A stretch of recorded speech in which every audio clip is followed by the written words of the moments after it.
Okay, guys, my sincerest apologies for the mishap today.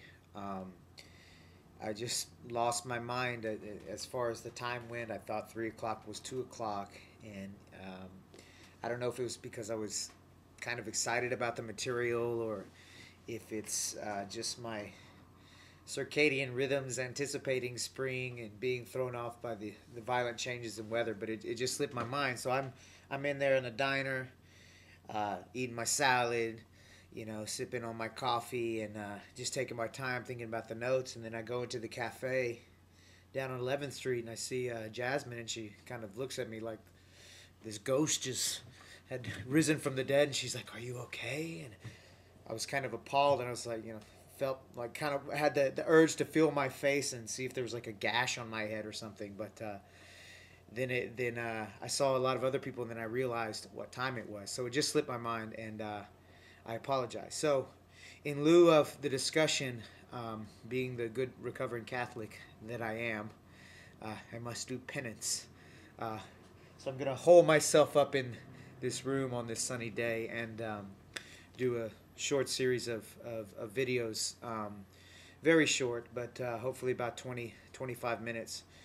But more so, as I said, because I'm actually kind of enthusiastic about this material, and there are a few kind of things that I think are important that aren't covered by the readings, but also to provide you a frame when you write your papers this week, so that you can kind of have a better idea of what to look for.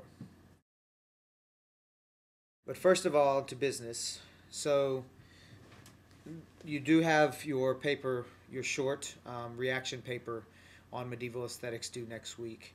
And it's laid out in the syllabus, but basically you visit the Met or the cloisters and you find two images, one from the medieval, one from the Renaissance, that kind of catch your eye or epitomize some of the themes that you think are operative.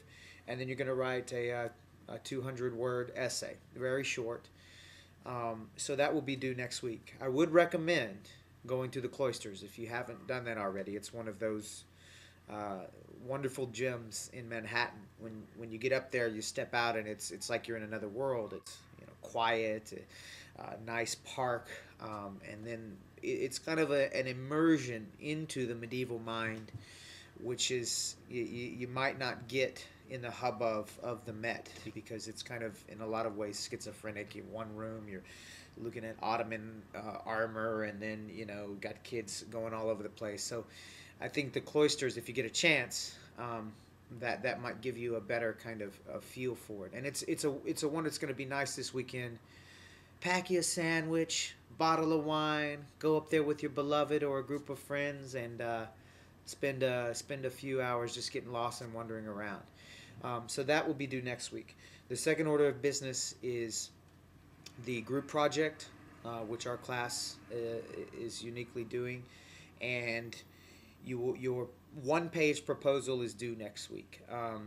The idea is again, it doesn't have to be anything too much. I want to get an idea of who's in the groups, and just want to make sure that there's not any radical overlap in the presentations. If there is, that's fine. We can kind of work that out, and hopefully different perspectives on it will illuminate it even more. But just one page, and the presentations will be 15 to 20 minutes long.